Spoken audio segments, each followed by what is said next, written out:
Olá pessoal, vamos aí a mais um vídeo para auxiliar vocês na resolução das atividades da terceira semana do PET 2.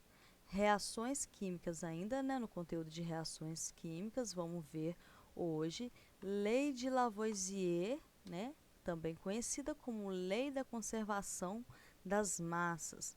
Bem, Lavoisier ele foi um importante cientista e tem uma frase muito conhecida dele, E nós vamos descobrir qual é essa frase. Para quem já leu o PET, já sabe qual que é. Mas nós vamos definir da seguinte forma. Eu coloquei aqui para vocês imagens e cada imagem representa uma palavra que vai auxiliar, nessa frase. E essa palavra ela está aqui com letras alternadas, mas a imagem vai auxiliar vocês a definir qual é a palavra que representa. Por exemplo, nessa primeira imagem eu tenho aqui uma árvore, cheia de frutos, muito verde. Então eu tenho aqui representando a natureza. Se eu trocar as letras aqui, eu consigo formar a palavra natureza. Na imagem aqui do lado eu tenho uma árvore, A gente observa o que? Nenhuma folha, nenhum fruto. Essa árvore não tem nada. Então, a segunda palavra aí, nada. Depois eu tenho aqui um suco de laranja que foi criado através aqui da minha laranja, Então, cria, Criou-se um suco. Nessa outra imagem, eu tenho aqui nada, Novamente, nada. Se eu trocar as letras, eu formo a palavra nada. A imagem aqui do lado, eu tenho uma árvore na qual eu tenho que, olha só, laranja se perdendo, Então, se eu inverter aqui as letras, eu formo a palavra perde. Nessa imagem aqui, eu tentei colocar todas as imagens que apareceram até o momento, A imagem sem nada, a imagem com laranja, as laranjas se perdendo, a criação do suco. Então, eu tenho todas, tudo. E por último aqui, a laranja que foi transformada aí em um bolo. Então, a última palavra, transforma. Então, qual seria aí a frase de Lavoisier, que representa a conservação das massas? É que na natureza nada se cria e nada se perde, tudo se transforma. Vamos ver aqui a partir de uma reação para ficar mais fácil de vocês compreenderem.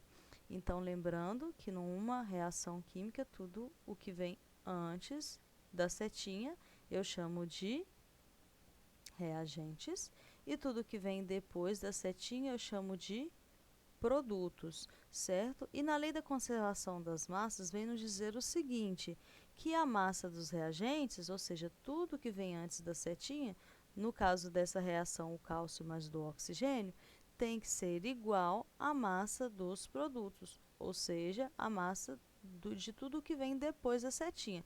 No caso dessa reação, a massa da cal virgem.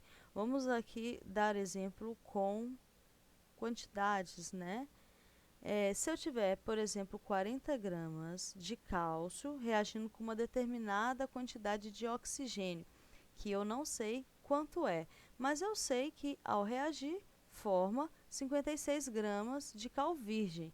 Então, já que, segundo a lei da conservação das massas, a massa do reagente é igual à massa do produto, eu sei que cálcio mais oxigênio vai ser igual a 56, visto que a massa do meu produto também é 56. Sabendo disso, eu consigo determinar a massa do meu oxigênio, porque se a massa do cálcio mais a massa do oxigênio é igual a 56, 56 menos a massa do meu cálcio, eu consigo determinar a massa do oxigênio, que vai ser igual a 16. Aqui as quantidades, mostrando aí que 40 mais 16 é igual a 56, então a massa aí dos meus reagentes é igual à massa dos meus produtos. E se eu tivesse, por exemplo, o dobro de oxigênio, 32, Se eu tivesse o dobro de oxigênio, eu também teria o dobro de cálcio, que seria 80 gramas. E os meus produtos também seria o dobro, 112 gramas. Então, se eu somar 80 mais 32, eu vou ver que vai dar exatamente as 112 gramas, certo? eu queria agora mostrar para vocês alguns exemplos que às vezes parece que determinadas massas elas aumentam ou diminuem, né, numa reação, principalmente quando envolve, né, produtos e reagentes gasosos, né? Mas na verdade o que está acontecendo é que o gás ou ele está participando da reação ou ele está sendo liberado. Vamos ver aqui um primeiro exemplo, né? Eu coloquei aqui para vocês uma balança e eu vou adicionar aqui, nesse primeiro exemplo, bombril. Vou colocar aqui nos dois lados da balança, bombril com a mesma massa. Aí o que eu vou fazer? Eu vou adicionar fogo, né? Vou fazer uma reação aí de combustão, adicionando fogo aí aqui no meu B, aonde está aqui representando o meu B. Então, o que, que vai acontecer? O meu bombril, que é formado de ferro, vai reagir com fogo e olha só, ele vai ficar mais pesado, né? A balança, ela vai, vamos dizer, né, ficar mais pesado no lado na qual o bombril pegou fogo. Agora, olha só, ao contrário, acontece se eu fizer o mesmo experimento com papel. Então, eu vou colocar uma mesma quantidade de papel nos dois lados da minha balança. Vamos colocar aqui o papel, tanto no lado A quanto no lado B. E agora eu vou colocar fogo, né, um processo de combustão, aqui no meu papel, na qual eu nomeei de A. Então, o que, que vai acontecer?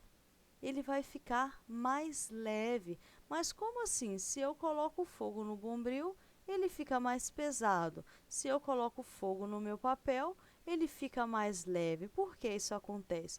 Bem, o bombril, para ele poder pegar fogo, né, eu preciso reagir com o oxigênio. E o oxigênio, ele vai reagir e vai formar um produto dessa reação. Ele reage com o ferro presente no meu bombril, formando então o óxido de ferro. Por isso, né, que fica mais pesado, que nada mais é aí do que a ferrugem, né? Então, o oxigênio ele vai reagir com o ferro, ele vai participar aqui da minha reação e vai formar um produto que é o óxido de ferro. Já no caso do meu papel, né, a combustão realizada aqui, o que acontece? Ocorre com a liberação de CO2. Então, o CO2, que é um produto dessa reação, ele vai ser liberado para o meio ambiente, né? Essa massa dele não é perdida, ela é simplesmente, né, transformada aqui em CO2, que é liberado para o meio ambiente, fazendo aqui com que o restante do meu produto, né, fique mais leve, visto que a outra massa foi liberada aqui. É isso aí, pessoal. Muito obrigada e qualquer dúvida, estou aí à disposição.